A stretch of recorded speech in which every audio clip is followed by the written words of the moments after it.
हाय दोस्तों, आज हम परसेंटेज का एक इम्पोर्टेंट क्वेश्चन डिस्कस करने वाले हैं। एक चुनाव में दो उम्मीदवार थे। 20% मतदाताओं ने अपने मताधिकार का प्रयोग नहीं किया। 94 मत खारिज किए गए। जीतने वाले उम्मीदवार ने मतदाताओं की कुल संख्या का 55% प्राप्त कर 2194 मतों से चुनाव जीता। बताओ चुनाव में कुल कितने मतदाता थे। तो आप इसको देखकर डरना बिल्कुल भी नहीं है, क्योंकि एमपीटेड वर्ग 2 मैथ्स के लिए जो विद्यार्थी तैयारी कर रहे हैं तो सिंपल क्वेश्चन तो हर कोई कराएगा। जब ऐसे क्वेश्चन आएंगे, आप ऐसे क्वेश्चनों को करोगे तभी आप और उसे आगे जा पाओगे। तो इसके लिए आपको क्या करना है, परसेंटेज में ये क्वेश्चन बहुत पूछा जाता है। आपको ये मानना है कि कुल मतदाता क्या थे, 100 थे। ठीक है, 100 थे तो 20% मतदाताओं ने अपनी मत का प्रयोग नहीं किया। 100 का 20% होता है 20, तो बचे कितने, 80। यानी कि 80 यूनिट मतदाताओं ने अपने मत का प्रयोग किया। अब जीत हार कहाँ से होगी? जीत हार यहाँ से नहीं होगी।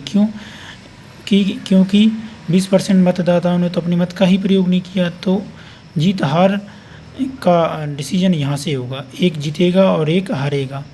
अब आप इसके बारे में देखो, जीतने वाले के बारे में बोला है कि जीतने वाला मतदाता कुल मत कितनी है, 100 है। 100 का कितना 55% प्राप्त करता है, तो कितना आता है, 55 आता है। अब जीतने वाले को 55 यूनिट मिले हैं और जीत हार यहाँ से हो रही है, तो 55 80 में से 55 घटाएंगे तो कितना आएगा, 25 आएगा। अब इन दोनों का अंतर कितना है? इन दोनों का अंतर है 30।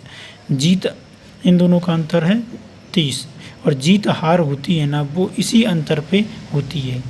जब आपको बोलता है कि 2194 मतों से जीता, तो वो डिफरेंस है। जीतने हारने का मतलब होता है वो क्या है, वो डिफरेंस है। जबकि ये भी क्या है, अपना एक डिफरेंस है।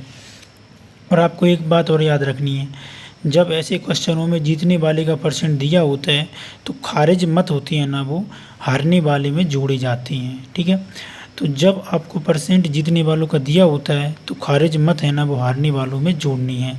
तो अभी जीत हार का अंतर कितना था, 2194 था।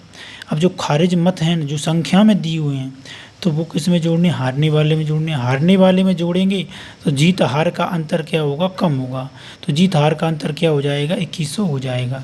जबकि अपन ने माना है उसमें जीत हार का अंतर कितना है, 30 है। ये कौन सी वैल्यू है, ये है नंबरिकल वैल्यू। नंबरिकल वैल्यू हमेशा ऊपर आती है, और ये क्या है, जो हमने माना है वो वाली वैल्यू है।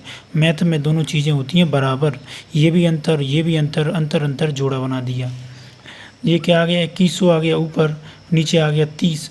और आपसे पूछ रहा है कि वो कुल मत कितनी थी। कुल मत तो 100% ही थी, 100 यूनिट थे। तो आप इसको काटो, 0 से 0, 3 से काटा 7 बार, कितना आ गया यहाँ पे, 700 आ गया। तो इस प्रकार से आपका जो आंसर है वो क्या आ गया है, 7000 आ gया है। और इसी प्रकार की वीडियो पाने के लिए हमारे चैनल को सपोर्ट करें और सब्सक्राइब करें। Thanks for watching. इसी प्रकार का वीडियो पाने के लिए सब्सक्राइब करें।